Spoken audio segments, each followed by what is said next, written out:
မင်္ဂလာပါရှင်ယခုဖပြမှာကတော့စာရေးဆရာမခင်ဦးခင်ခင်စေတက္ကသိုလ်ရေးသားထားတဲ့အမေသားဆိုတဲ့ဝတ္ထုစာအုပ်ကလေးရဲ့အပိုင်းဆက်ပဲဖြစ်ပါတယ်ရှင်အားလုံးပဲလိုက်ပါနာဆင်ပေးကြပါအောင်ရှင်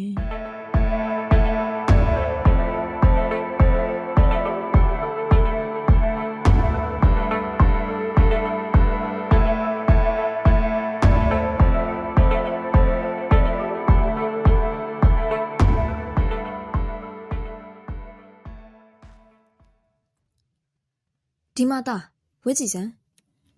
ကျောင်းကပြန်ရောက်ချင်းမှုရသလိုမထိန်နိုင်မသိနိုင်ဝမ်းသာအားရဖြစ်နေသည့်မျက်နှာနဲ့အမေကိုတွေ့ရလို့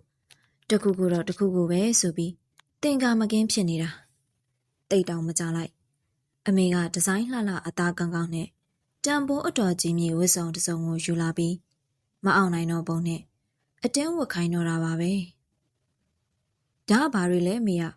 အပေါင်ဆုံးပစ္စည်းတွေလားမဟုတ်တာကွယ်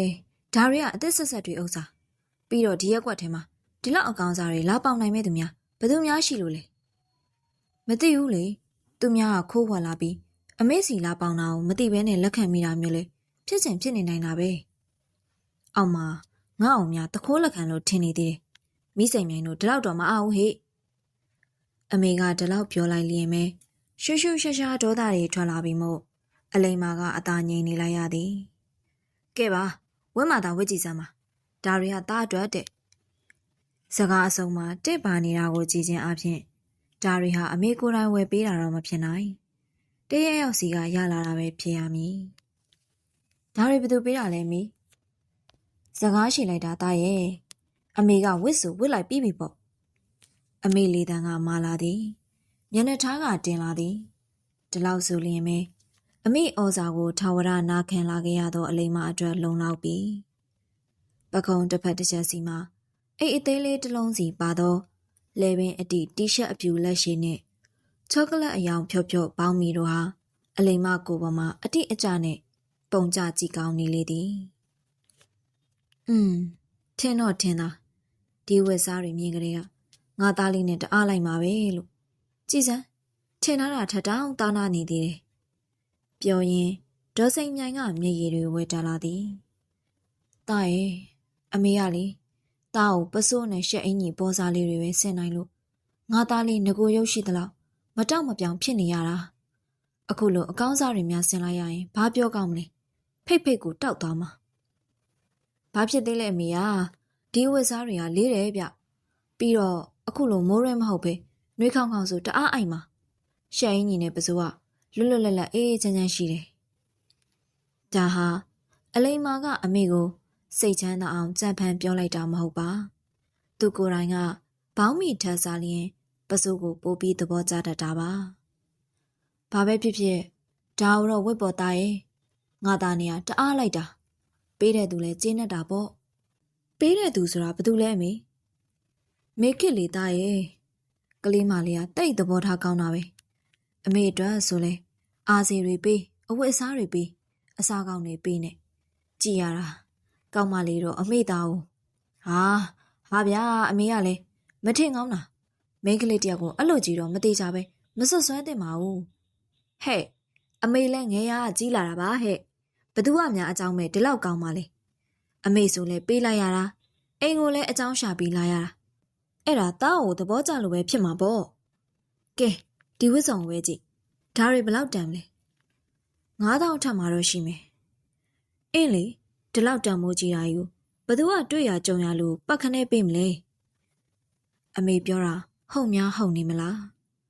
အမေဟာသူ့သားကိုတထေးသမီးတထေးမနဲ့ညားစေခြင်းလွန်းလို့အမျိုးစုံကြိုးစားနေတာအခုကိစ္စဟာဟိုဘက်ကသွေးရိုးသားရိုးသဘောထားတာကိုအမေကပဲဖြစ်စေချင်တာနဲ့အထင်ကြီးလွဲနေတာလားဘာပဲဖြစ်ဖြစ်ဒီလောက်တန်မိုးကြီးတာကြီးတော့ယူထားဖို့မသင့်ဘူးတင်တယ်အားနာစရာကောင်းတယ်အမေပြောတဲ့သဘောမျိုးနဲ့ပေးတာဆိုရင်တော့ပို့ပြီးတော့တောင်းယူဖို့မကောင်းသူ့ကိုမျှော်လင့်ချက်ပေးသလိုဖြစ်သွားတော့မှာပေါ့အိုးကိစ္စမရှိပါဘူးပေးတဲ့သူကပေးတာကိုစိတ်ပြတ်သွားအောင်မလုပ်ရဘူးကွဟိုကတထေးမလေးဖြစ်ရတာနဲ့အမေတို့အပေါ်ကြီးကြီးပြူပြူရှိတာကျေးဇူးတောင်းတင်ရအောင်ပါအမေကဒါပေမဲ့တော်တော့အမေစကားနားထောင်စမ်းသားဒီ ဒီဝတ်စားတွေမင်းယူကိုယူရမယ်ပြီးတော့ဝတ်လဲဝတ်ရမယ်အမေကယတိပြက်ပြောလိုက်လျင်အလိမ်မလည်းဘလို့မှမတတ်နိုင်မီအမေစကားဆိုမြေဝဲမကြနားထောင်ရသူပြီးပြီးဒီတခါလဲနားထောင်ဖို့ကလွဲလို့ဘာမှမရှိတော့ပြီကိုဝတ်နေကြမဟုတ်သည့်အဝတ်အစားကိုဝတ်ရတာများတဲ့ခွာကြပါလားမိခင်ပေးသည့်အဝတ်အစားတွေဟာအကောင်းစားတွေဖြစ်တာမှန်ပေမဲ့အလိမ်မကတော့သူဝတ်နေကြခညံ့ညံ့အမျိုးအစားရှက်အင်းကြီးနဲ့ပစိုးလောက်တော့ဝတ်ရတာအဆင်မပြေဘူးဟိုထင်သည်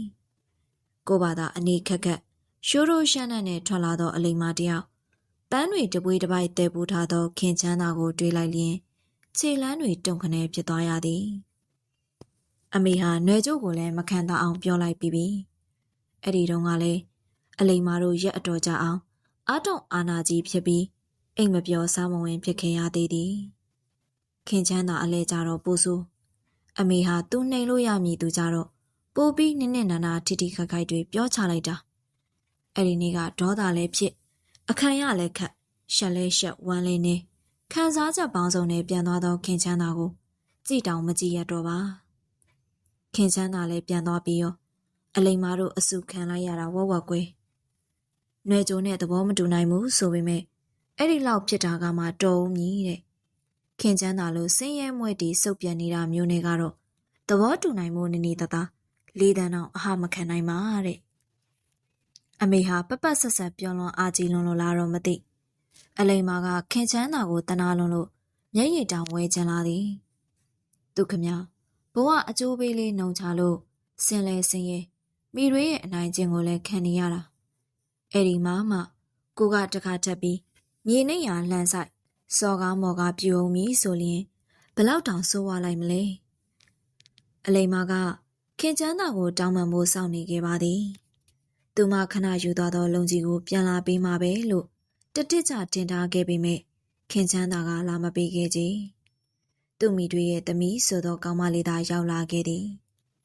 ခင်ချမ်းသာကိုမတောင်းပန်ရသေးသမျှရင်ထဲတအုံနွေးနေနဲ့တောင်းပန်ဖို့ဆိုသည့်အသေးကြီးရှိနေသမျှလဲခင်ချမ်းသာဟာအလိမ်မာရဲ့စိတ်ကိုတစ်ချိန်လုံးစုံမိုးထားနိုင်ခဲ့တာခင်ချမ်းသာကတော့နွယ်ကျိုးလိုမျိုးရှောင်မသွားကြခနဲ့တက်တဲ့အပြုံးတစ်ခုနဲ့အောင်မဲတတိမရဲ့လက်ဆောင်တွေနဲ့ကိုရောင်ကိုဝါတောက်ပနေပါလားမြတ်စွာဘုရားခင်ချမ်းသာကသူ့အဝတ်စားတွေဟာမိခင်လက်ဆောင်ပေးထားတာတွေလို့ဘယ်လိုလုပ်ပြီးသိနေတာလဲလောကကြီးမှာခင်ချမ်းသာမသိတာဆိုလို့ဘာမှမရှိဘူးရှင်တို့ကိုရှင်တို့တိတ်လုံကြုံပြီးထင်မနေနဲ့ရှက်စရာကြီးဗျာကျွန်တော်ဓာကြီးကိုစိတ်ညစ်ညစ်နဲ့ဝတ်ထားရတာအခုခင်ချမ်းသာကသိနေတော့ပိုတောင်းစိတ်ညစ်ဖို့ကောင်းသွားပြီဘာဖြစ်လဲရှင်ကားအကောင်စားနဲ့ပြန်လည်နေအောင်ဝတ်စားထားတဲ့တတိမကြီးကကို့ကိုအေးပေးတာပဲဂုံတောင်းယူရအောင်မယ်ခင်ချမ်းတို့များအဲ့ဒီလိုစပွန်ဆာလုပ်မဲ့တထေးကြီးတွေ့လို့ကတော့လက်မထောင်ပြီးတရက်ကွက်လုံးလဲကြွားမှာမလောက်မနဲ့ဗျာကျွန်တော်လည်းဝစ်ချင်လို့ဝတ်ရတာမဟုတ်ပါဘူးအမေကြောင့်ပါသိပါတယ်သားလိမ်မကြီးရဲ့ရှင်ဟာယောက်ျားဖြစ်ပြီးအမေကိုမလွန်ဆန်ရဲဘူးဆိုကြတဲ့ကဒီလောက်တော့ခံတင်တာပေါ့ကျွန်တော်ကခင်ချမ်းသာကိုတောင်းပန်ချင်နေတာပါနေပါစီရှင်တောင်းပန်နေဆိုတာကအပိုကိစ္စတွေပါအစော်ကားခံလိုက်ရပြီးတာတော့ပြန်မချေဖြတ်နိုင်တော့ပါဘူးကျွန်တော်တကယ်စိတ်မကောင်းတာပါခင်ချမ်းသာကအင်ဒရီတိတ်ခါနဲ့ပတ်သက်ရင်အပြစ်ပြောစရာမရှိဘူးအနေအထိုင်တည်တယ်ဆိုတာကျွန်တော်သိပါတယ်အဲ့ဒီလိုမိန်းကလေးတယောက်ကိုဆွတ်ဆွဲအပြောခံလိုက်ရတော့အရန်အထိနာသွားမယ်ဆိုတာတော်ပါတော့အဲ့ဒီနေရာကိစ္စကိုကျမမေ့လိုက်ပြီရှင်လဲပြန်ပြီးအစဖော်မနေနဲ့တော့စိတ်မကောင်းလဲဖြစ်မနေနဲ့ခင်ချမ်းသာကနှုတ်မဆက်ဖဲဆက်ထွက်သွားတော့ဖို့ပြင်သည်ထူးဆန်းလေးစွာထိုခဏမှာပဲအလိမ်မရင်နဲ့လက်ခနဲ့လက်ဟာသွားသလိုခံစားလိုက်ရကခင်ချမ်းသာကိုထွက်မသွားစေခြင်းသေးသည့်ဆန္ဒပြင်းပြင်းရှာရှာဖြစ်ပေါ်လာသည်အလိမ်မတသက်မှာလူတယောက်ကိုအနားရှိစေခြင်းသည့်ဆန္ဒဖြစ်ပေါ်လာတာအမေကလွယ်လျင်ဒီတစ်ခါဟာပထမဆုံးပါပဲခင်ချမ်းသာထွက်သွားမှဆိုလို့လုံးမိလောက်ရအဖြစ်လှမ်းသာခေါ်လိုက်မိပေမဲ့တကယ်တမ်းကျတော့ဘာစကားပြောရမယ်မှန်းလည်းမသိဘာကိစ္စရှိသေးလို့လဲဟိုလေကျွန်တော်ရှင်တောင်းပန်ခြင်းနေတာတောင်းပန်ပြီးပြီတောင်းဝင်ကြပြီမို့လားအော် ဘာလဲရှင့်အင်ကြီးကိစ္စသူများတွေကိုရှောက်မပြောဘူးတားမလို့လားဒါတော့မတက်နိုင်ဘူးနော်အဲ့ဒီကိစ္စသူများတွေပြောလို့ကျမလည်းသိရတာအဲ့ဒါတွေမဟုတ်ပါဘူးဟုတ်လေကျွန်တော်ပြောချင်နေတာတခုခုတော့ရှိတယ်ဒါပေမဲ့အဲ့ဒါဘာလဲဆိုတာကို့ဘာသာလည်းမသိဘူးအလိမ္မာမျက်နှာကိုကြည့်ပြီးသူကိုယ်တိုင်မသိတော့ပြောချင်နေသည့်စကားကိုခင်ချမ်းသာကသိလိုက်တယ်လို့ရှိသည်အောင်မေဒီသားမိကိုစိတ်အနာကြီးနာသည့်ကြားကရင်နဲ့ဒိတ်ခနဲနေအောင်တုံခါလှုပ်ရှားလို့သွားရသည်ကိုယ်နှလုံးခုန်တန်ကိုကိုယ်တိုင်ပြန်ကြားနေရတော့လေခင်ချမ်းသာကခက်တီတီနေမယ်ရှင်ကိုယ်တိုင်တော့မသိဘူးဆိုတဲ့ကိစ္စကျမကိုလာပြောနေလို့တော့အပူပဲကို့ဘာသာပဲပြန်သိအောင်လုပ်လိုက်အောင်ပေါ့ခင်ချမ်းသာကကြော့ကြော့မော့မော့ထွက်လာခဲ့ချိန်မှာအလိမ္မာကတော့ရောင်းချချနဲ့ကြံခဲ့လေသည်အခုတလောကျုပ်အတော်လေးစိတ်ရွှင်နေတယ်ကျုပ်ဖြစ်ချင်တာတွေအတော်များများဖြစ်ရဖို့နီးစပ်နေပြီမို့လို့လေအစတည်းကပြောထားဘူးသလိုပဲပေါ့ကျုပ်တက်မှာအဖြစ်ချင်ဆုံးကချမ်းချမ်းသာသာနေရဖို့နောက်ဆုံးကိုယ်တိုင်ကမချမ်းသာရင်တောင်ကို့သားလေးချမ်းသာဖို့အဲ့ဒီအတွက်ကျုံမှာလုံးပန်းလိုက်ရတာဒီကြားထဲမတော်တရောမိန်းကလေးတွေနဲ့ဖြစ်သွားမှဆိုလို့လေကာကွယ်လိုက်ရတာအစကကျုပ်စကားတိတ်နာထောင်တဲ့သားလေးရလေနွယ်ကြိုနဲ့ခင်ချမ်းသာဆိုတဲ့မိန်းကလေးနှစ်ယောက်နဲ့ပတ်သက်ပြီးကျုပ်ရဲ့စီကံတွေကိုဖောက်ချင်ချင်းဖြစ်လာတော့ကျုပ်စိတ်ပူလိုက်ရတာဆိုတာလေအခုတော့စိတ်အေးရပြီကျုပ်သားလေးဟာမိခင်ဆိုတဲ့ချစ်စရာတထေးမလေးနဲ့နီးစပ်ဖို့အခွင့်အလမ်းတွေရလာခဲ့ပြီတခြားတထေးသမီးတွေနဲ့မတူတာကမိခင်ဟာစိတ်ရင်းသဘောထားကပါဖြူစင်ပြီးကျုပ်ကိုဆိုလေစင်ရဲသူမကြီးလို့အထင်မသေးပဲလေးလေးဆဆဆက်ဆံတာပဲအောင်မလီအခြေအနေတွေကကျုပ်ထင်ထားတာထက်တောင်ကောင်းနေသည်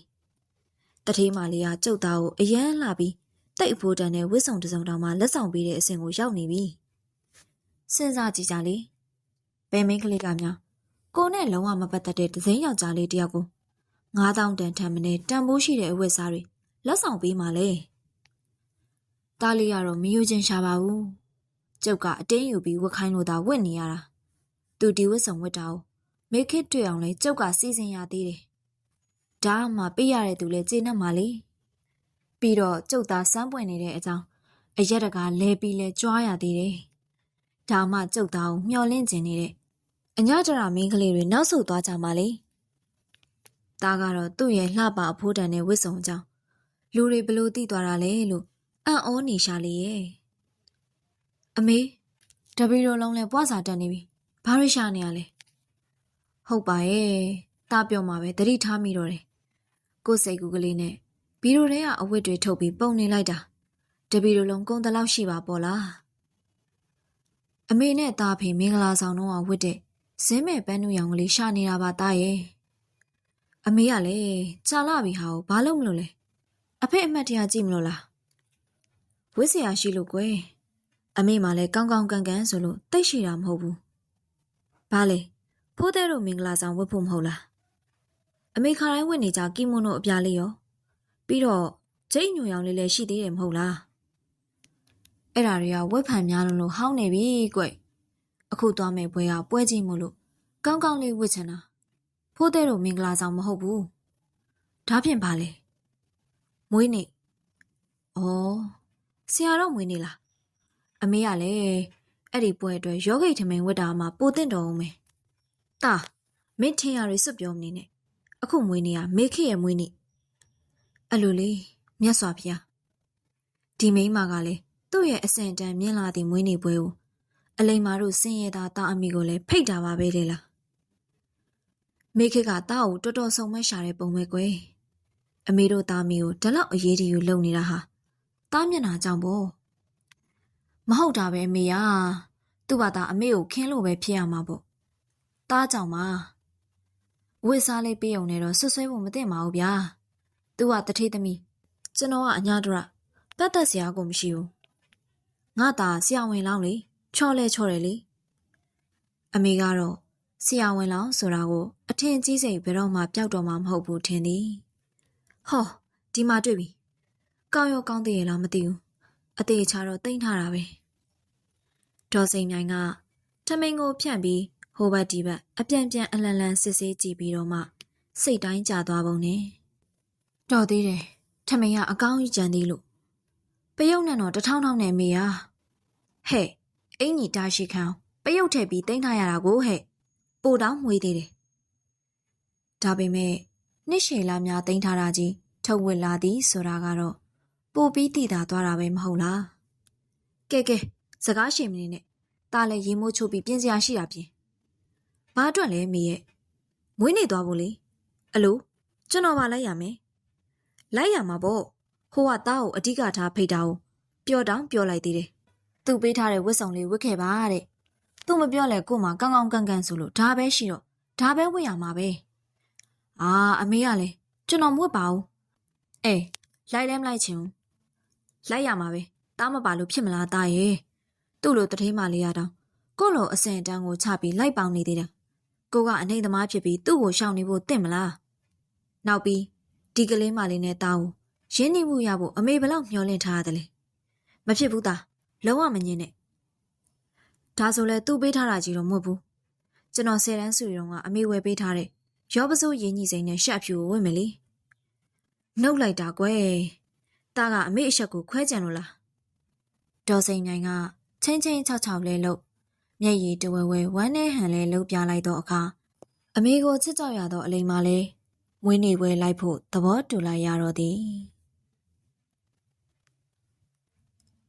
မိခစ်ကိုမျက်နှာလှုပ်ချင်လွန်းလို့ရင်းနှီးမှုရချင်လွန်းလို့သာအားတင်းပြီးလာခဲ့ရတာဒီပွဲတက်ဖို့ကျုပ်မှာအတော်ဝင်လေးသာဘေးကခက်ကုတ်ပါလာတဲ့သားလေးကိုလေတနာတော့တနာမိတာကျုပ်တောင်ဒီလောက်ဝင်လေးနေမယ်ဆိုရင်တာတော့ဘလောက်တောင်စိတ်ညစ်နေရှာမလဲမသိအိုးတတ်နိုင်ပါဘူးဒါကသားရှိကျုပ်ရဲ့မျှော်လင့်ချက်ပဲဒီလောက်တော့စူးစမ်းရအောင်ပါပေါ့နေရကတန်လွင်လန်းထဲမှာအမေရရှုပ်ကရှုံနဲ့ရှာလဲရှာရအောင်မေလိုင်းကလည်းပြေးတာမဟုတ်ဘူးဒါဖြင့်တက္ကစီငှားသွားမလားအပူကောင်အောင်မဲအမေရတခါတလေတော့လေအကုန်ခန်းတင်ခံရတာပေါ့သားရဲ့ကို့အတွက်အရှုံးမရှိပါဘူးကားငှားကိုအမေအတွက်တရုတ်ပိတ်ထမိန်တစ်ထဲဝယ်လိုက်တာမှရေရှည်300အောင်မေကျုပ်သားကတခါတလေတော့အဲ့ဒီလိုကက်တက်လေးတွေတွတ်တတ်တာရေတော့ရေးချင်းစီဟာရှေ့ဟာဇီးတို့အိမ်ကမဟုတ်လားခပ်ပြေးမောင်းလာတဲ့ကားတစ်စင်းကတက္ကစီငှားဖို့မငှားဖို့အငင်းပွားနေတဲ့ကျုပ်တို့သားအမိရှိနာရောက်လာတယ်ကားကအကောင်းစားကြီးတော့မဟုတ်ပါဘူးကျုပ်တွေ့ဘူးတဲ့အထဲမှာတော့အလဲအလတ်အတန်းစားအမျိုးစားပါပဲ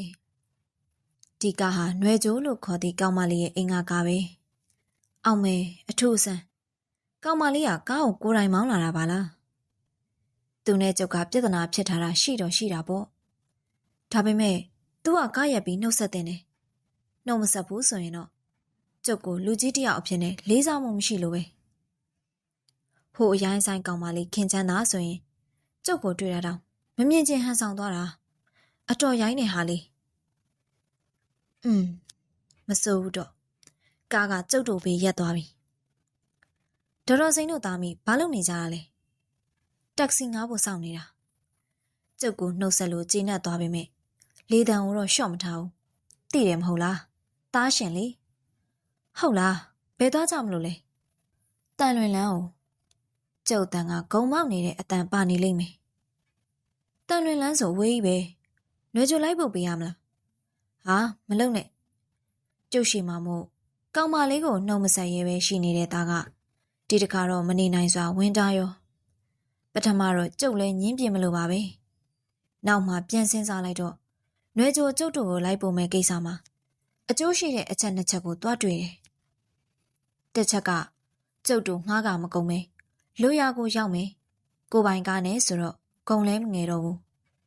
နှစ်အချက်ကတော့နွယ်ကြိုဆိုတဲ့ကလေးမကျုပ်သားဟာဘလို့အတိုင်းအဝိုင်းဒီဝင်ဆန့်နေဆိုတာ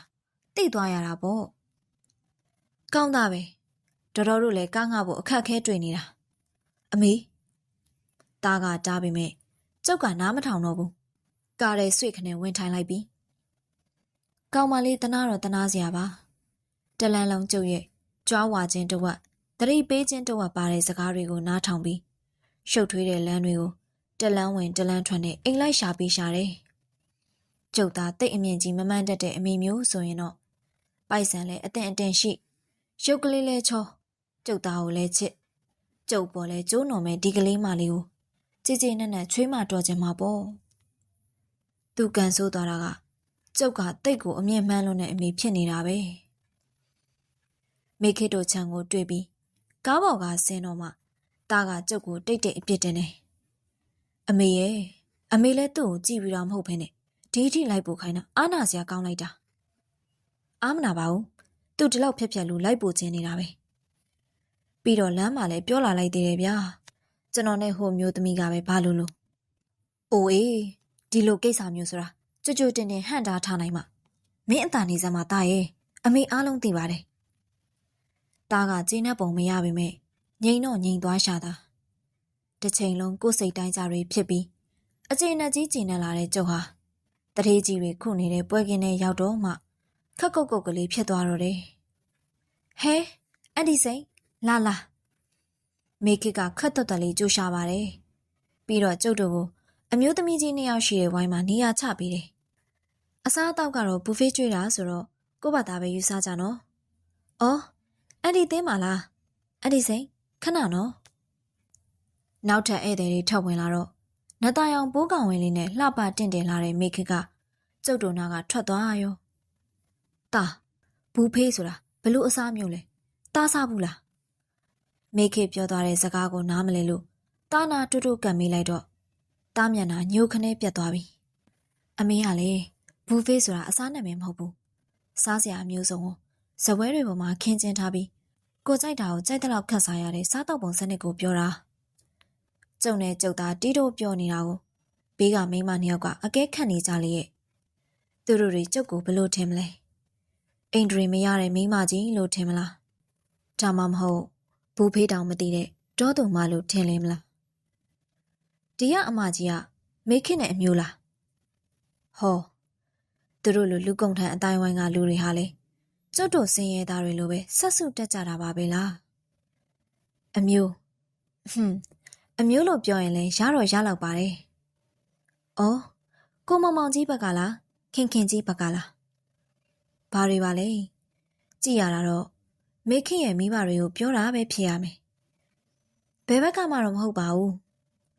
မိန်းမနှစ်ယောက်ကျုပ်ရဲ့မရေမရအဖြေတွေကြောင့်ဦးကြောင်ကြောင်နဲ့စိတ်ပြက်ကုန်ကြပုံရတယ်ကျုပ်ကလည်းကို့အတွင်းနဲ့ကိုလေတကယ်လို့သာသားလေးနဲ့မိခင်တို့အိမ်အောင်ကျသွားရင်ကျုပ်ကမိခင်ရဲ့ရောက်ခမမိခင်ကကျုပ်ရဲ့ချွေးမဖြစ်နေဆွေမျိုးတော်ဆက်သွားမှာမဟုတ်လားကြည့်ရတာမိခင်ရဲ့စီးပွားဘက်တွေထင်နေအမကြီးကစမ်းရတနာရွှေဆိုင်ကများလားအဲ့ဒီကညီမတွေနဲ့တူတယ်လို့ရှိလို့မဟုတ်ပါဘူးကျမကခေလုံမေးပါတိတ်တိုင်းမိကများလားလို့မဟုတ်ဘူးရှင်အော်ဒါဆိုအမကြီးကဘာလုပ်ငန်းလုပ်တာလဲချင်းဝေဘန်လုပ်ငန်းမှာတားရဲ့ခန္ဓာကိုတောင်ခနဲဖြစ်သွားတာကိုတတိထားလိုက်မိပေမဲ့လှဲ့ကိုမကြည့်တော့ဘူးသူတို့အတိုင်းဝိုင်းနဲ့ဝင်ဖို့ဆိုရင်မျက်နှာပြောင်နိုင်မှဖြစ်မှာလေဟုတ်လားဘာဘန်များလဲကျမအသေးထဲမှာတော့ဘန်တထဲတွေအများကြီးရှိပါတယ်ခတ်ပြီးရှိပြီးသားဘန်တစ်ခုရဲ့နာမည်ကိုဆွဲထည့်ဖို့ကလည်းမဖြစ်ကျုံရနာမည်တစ်ခုပြောဖို့ကလည်းရှာကမရဲကဲတက်နိုင်ပါဘူးလေဟုတ်စိန်စိန်နဲ့သားများဘန်မှာအရင်ခေတ်ကကုမ္ပဏီတွေကိုမှဲ့ရတဲ့နာမည်တွေကိုသွားတရိရပြီးပါဇက်ထဲတွေ့ရပြောချလိုက်တော့မိမနှစ်ယောက်မျက်လုံးတွေပြူးထွက်သွားကြပြီတခါမှမကြဘူးပါလားအသက်ဖွင့်တာများလားဖွင့်လာတာကြပါပြီ10 နှစ်ကျော်လောက်ရှိပြီအမေတခုခုစားတော့မလားကျွန်တော်သွားယူပေးမယ်လေဓမ္မမို့ဘာစားကြင်တယ်လဲလိုက်ရွေလေတားကအတင်းဝင်ပြီးစကားဖြတ်လိုက်တယ်သူ့လုပ်ပုံကရုပ်ပြက်ဆင်းပြနိုင်မိမဲ့ဟိုမိန်းမတွေရဲ့မိကွန်းဆက်တနက်တွေကိုရင်ဆိုင်ရတာထက်ဆိုင်ရင်တော့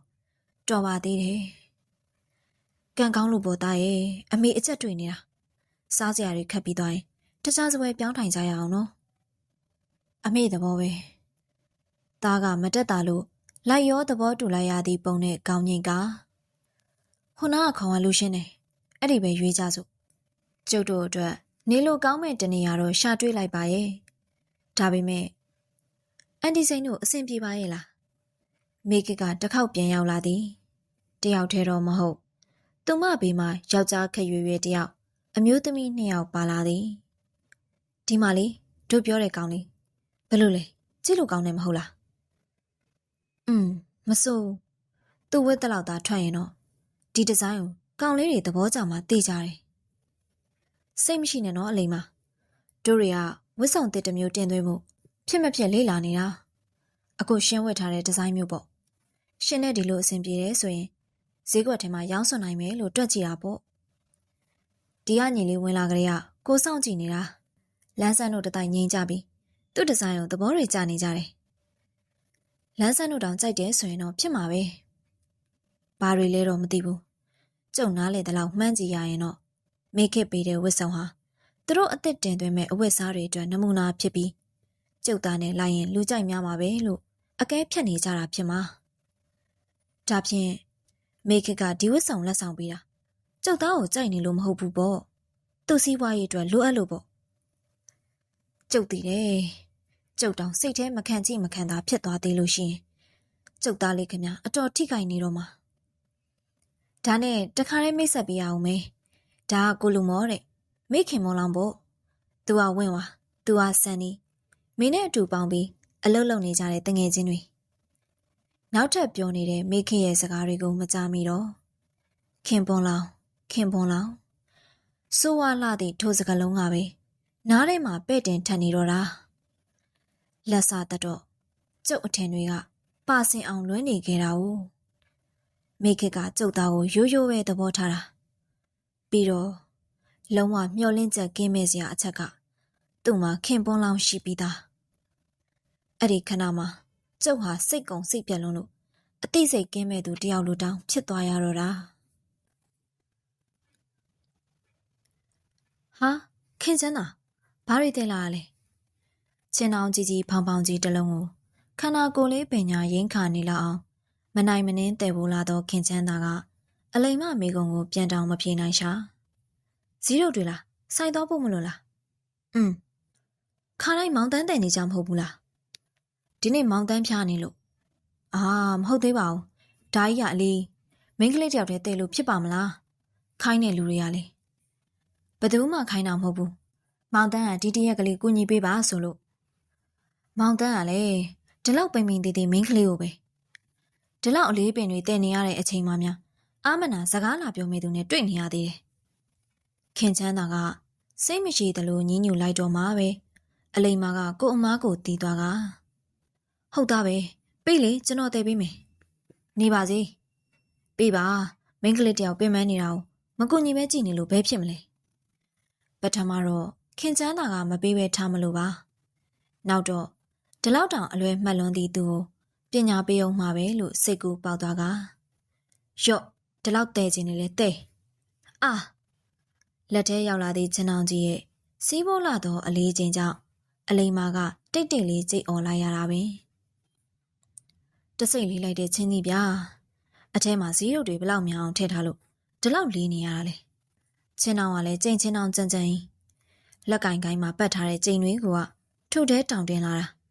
အထက်ကပစ္စည်းတွေရဲ့အလေးချိန်ကဆွဲချလိုက်တဲ့အခါကျတော့လက်ဖွားတွေပူပြီးနားကျင်လာရောဖြစ်နိုင်ရင်ဆက်တောင်မသေးချင်တော့ခင်ချမ်းသာရှေ့မှာရှက်လို့သာဒီလောက်လေးသည့်တောင်ကြီးကိုခင်ချမ်းသာတဲလာတော့ကလိန်ဖဲဖဲစောင်းငန်းငန်းကြီးဖြစ်နေပေမဲ့တိတ်ပြီးပင်ပန်းနေမထင်ရခုနေများပြန်ပေးလို့ရလျင်ပြန်တောင်ပေးလိုက်ချင်ပါရဲ့